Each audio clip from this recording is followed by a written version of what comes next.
Matthew Henry's Commentary on the Whole Bible. An exposition, with practical observations, of the Book of Job.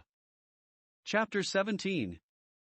In this chapter, 1. Job reflects upon the harsh censures which his friends had passed upon him, and looking upon himself as a dying man, verse 1, he appeals to God and begs of him speedily to appear for him and right him, because they had wronged him, and he knew not how to right himself, verses 2 to 7.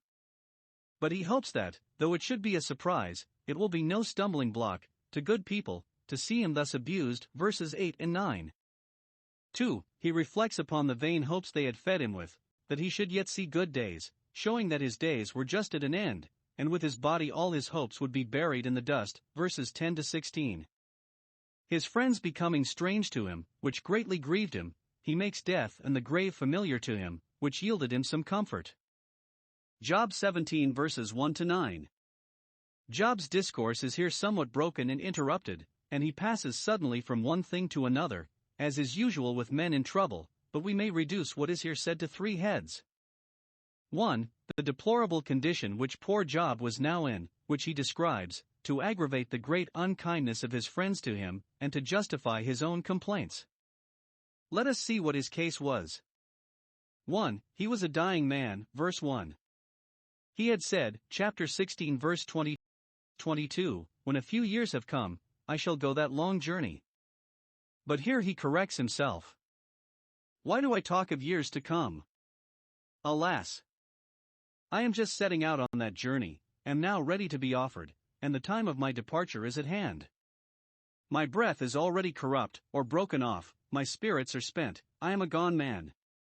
It is good for every one of us thus to look upon ourselves as dying, and especially to think of it when we are sick. We are dying, that is. 1. Our life is going, for the breath of life is going. It is continually going forth, it is in our nostrils, Isaiah 2 verse 22, the door at which it entered, Genesis 2 verse 7, there it is upon the threshold, ready to depart. Perhaps Job's distemper obstructed his breathing, and short breath will, after a while, be no breath. Let the anointed of the Lord be the breath of our nostrils, and let us get spiritual life breathed into us, and that breath will never be corrupted. 2. Our time is ending, my days are extinct, are put out, as a candle which, from the first lighting, is continually wasting and burning down, and will by degrees burn out of itself, but may by 1,000 accidents be extinguished. Such is life. It concerns us therefore carefully to redeem the days of time, and to spend them in getting ready for the days of eternity, which will never be extinct. 3. We are expected in our long home, the graves are ready for me. But would not one grave serve? Yes, but he speaks of the sepulchres of his fathers, to which he must be gathered. The graves where they are laid are ready for me also, graves in consort, the congregation of the dead. Wherever we go there is but a step between us and the grave. Whatever is unready, that is ready, it is a bed soon made. If the graves be ready for us, it concerns us to be ready for the graves. The graves for me, so it runs, denoting not only his expectation of death, but his desire of it. I have done with the world, and have nothing now to wish for but a grave. 2. He was a despised man, verse 60, that is, Eliphaz, so some, or rather God, whom he all along acknowledges to be the author of his calamities, has made me a byword of the people, the talk of the country, a laughingstock to many, a gazingstock to all, and aforetime, or to men's faces, publicly, I was as a tabret, that whoever chose might play upon. They made ballads of him, his name became a proverb, it is so still, as poor as Job. He has now made me a byword, a reproach of men, whereas, aforetime, in my prosperity, I was as a tabret, delicii humani generis, the darling of the human race, whom they were all pleased with. It is common for those who were honored in their wealth to be despised in their poverty. 3. He was a man of sorrows, verse 7. He wept so much that he had almost lost his sight, my eye is dim by reason of sorrow, chapter 16 verse 16. The sorrow of the world thus works darkness and death. He grieved so much that he had fretted all the flesh away, and become a perfect skeleton, nothing but skin and bones, all my members are as a shadow. I have become so poor and thin that I am not to be called a man, but the shadow of a man. 2. The ill use which his friends made of his miseries. They trampled upon him, and insulted over him, and condemned him as a hypocrite, because he was thus grievously afflicted. Hard usage. Now observe 1. How Job describes it, and what construction he puts upon their discourses with him. He looks upon himself as basely abused by them. 1. They abused him with their foul censures, condemning him as a bad man, justly reduced thus and exposed to contempt. Verse 2. They are mockers who deride my calamities and insult over me because I am thus brought low. They are so with me, abusing me to my face, pretending friendship in their visit, but intending mischief. I cannot get clear of them, they are continually tearing me, and they will not be wrought upon, either by reason or pity, to let fall the prosecution. 2. They abused him too with their fair promises, for in them they did but banter him. He reckons them, verse 5, among those that speak flattery to their friends.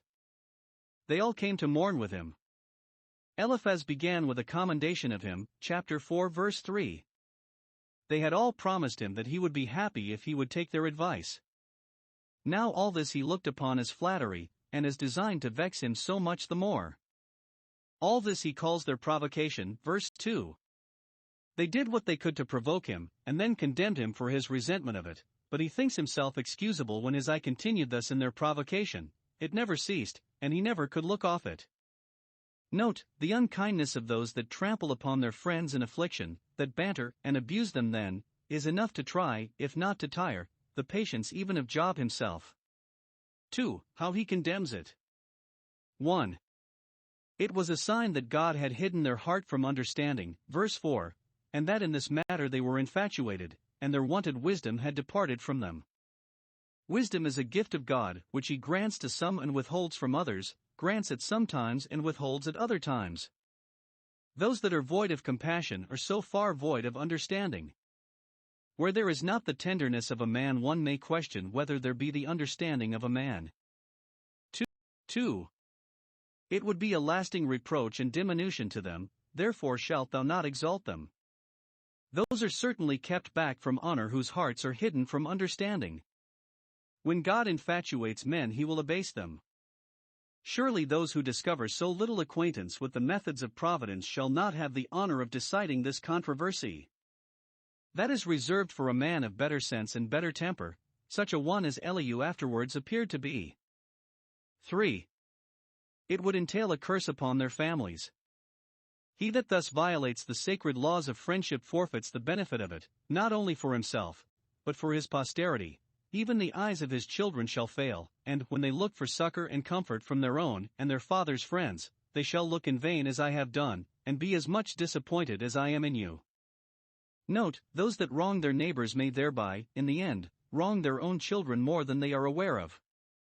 3. How he appeals from them to God, verse 3. Lay down now, put me in a surety with thee, that is, let me be assured that God will take the hearing and determining of the cause into his own hands, and I desire no more.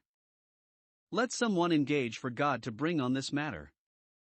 Thus those whose hearts condemn them not have confidence towards God, and can with humble and believing boldness beg of him to search and try them.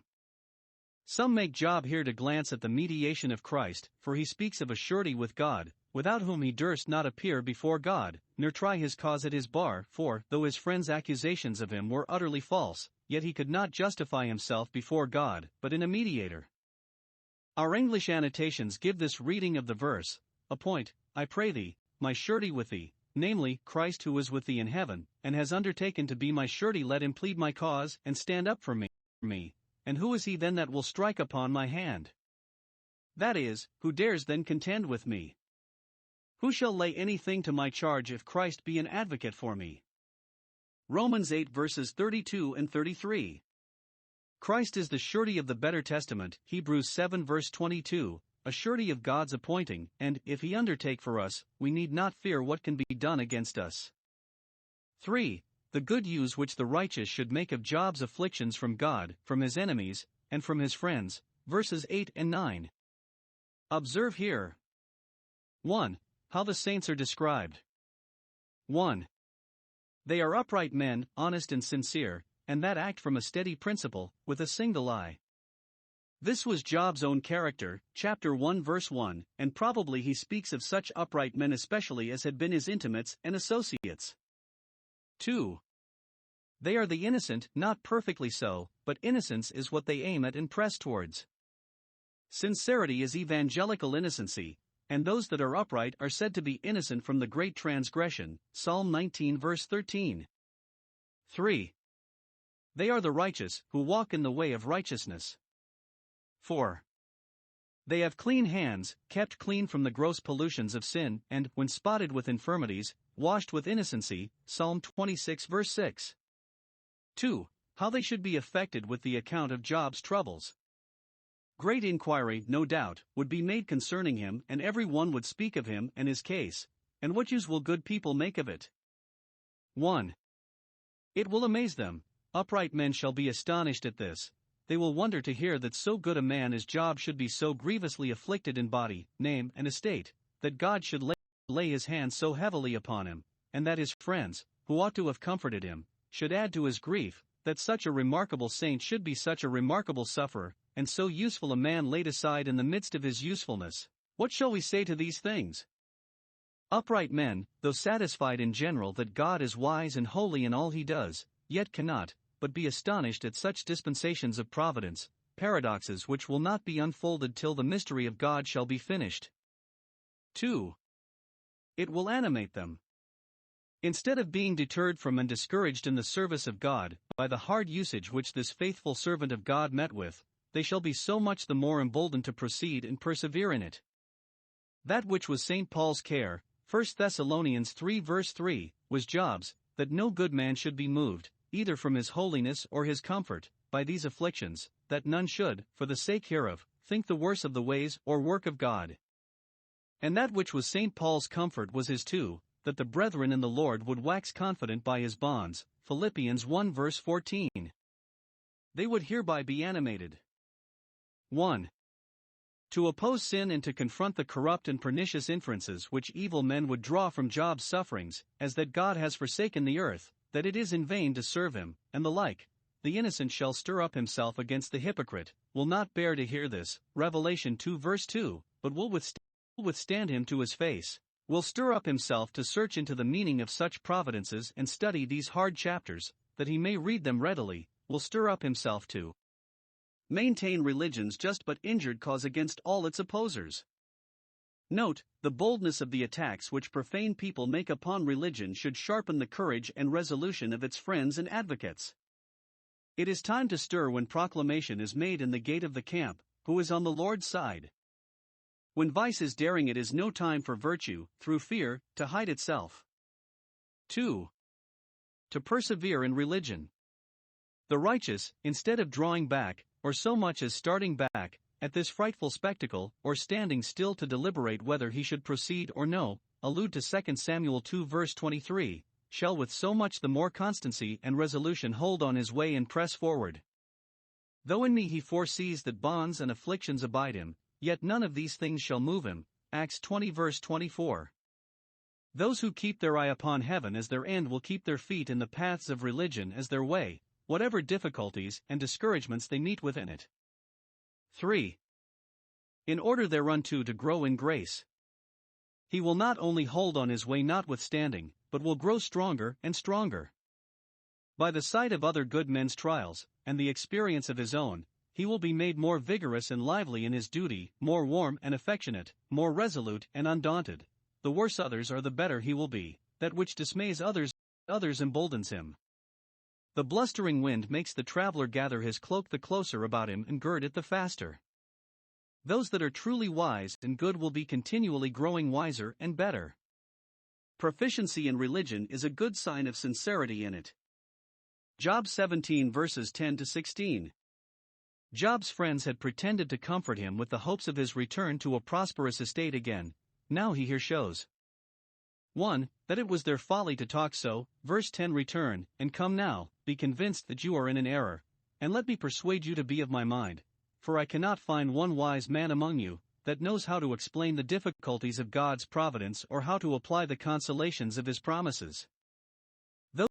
Those do not go wisely about the work of comforting the afflicted who fetch their comforts from the possibility of their recovery and enlargement in this world, though that is not to be despaired of, it is at the best uncertain, and if it should fail, as perhaps it may, the comfort built upon it will fail too.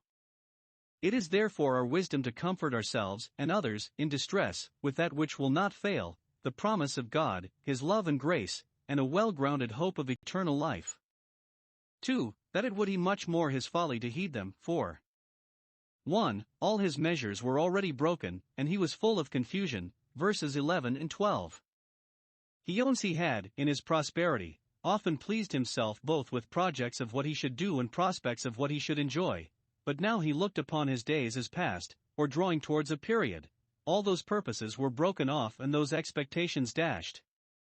He had had thoughts about enlarging his border, increasing his stock, and settling his children, and many pious thoughts, it is likely, of promoting religion in his country, redressing grievances, reforming the profane, relieving the poor, and raising funds perhaps for charitable uses, but he concluded that all these thoughts of his heart were now at an end, and that he should never have the satisfaction of seeing his designs effected. Note, the period of our days will be the period of all our contrivances and hopes for this world, but, if with full purpose of heart we cleave to the Lord, death will not break off that purpose. Job, being thus put upon new counsels, was under a constant uneasiness. Verse 12. The thoughts of his heart being broken, they changed the night into day and shortened the light. Some, in their vanity and riot, turn night into day and day into night, but Job did so through trouble and anguish of spirit, which were a hindrance. 1. To the repose of the night, keeping his eyes waking, so that the night was as wearisome to him as the day, and the tossings of the night tired him as much as the toils of the day. 2. To the entertainments of the day.